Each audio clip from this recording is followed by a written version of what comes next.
Understanding dates on EduTrade is very important to be able to get all the value out of the platform. At the top right of any charting component, you'll see that there is a clock icon. By clicking on the clock icon, you'll see that there are three options: linked date, today, and select date.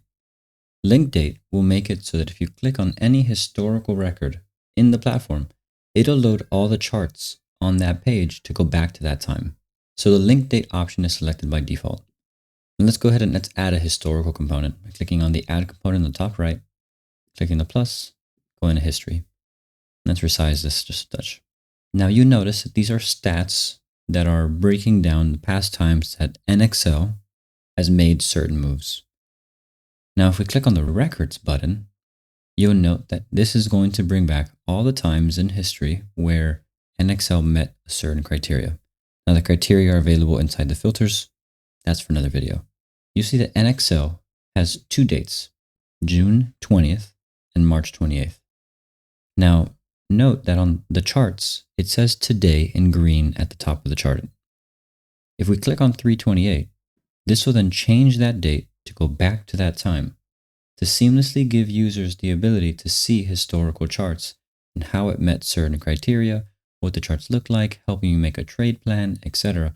Being able to go seamlessly between the real time and the historical is something that I built for my own trading, and I hope that other users will really find it beneficial as well.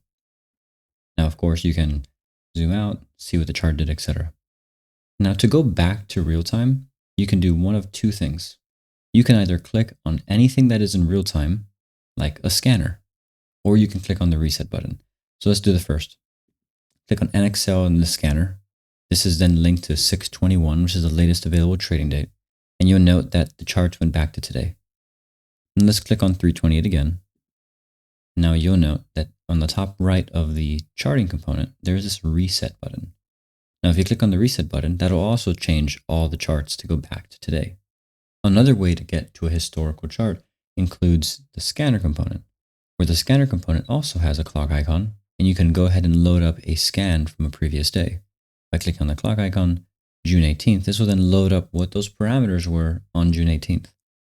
By clicking on one of these charts, this will then also take the charts on the right-hand side to then go to that individual linked date.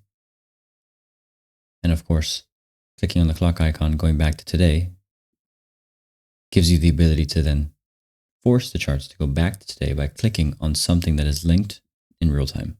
Now, the other date options include today, which if you click on today, it'll make it so that the charts never change their date, even if you click on a historical record. And select date gives you the ability to go back to any chart in the last 15 years, but you do have to manually specify that.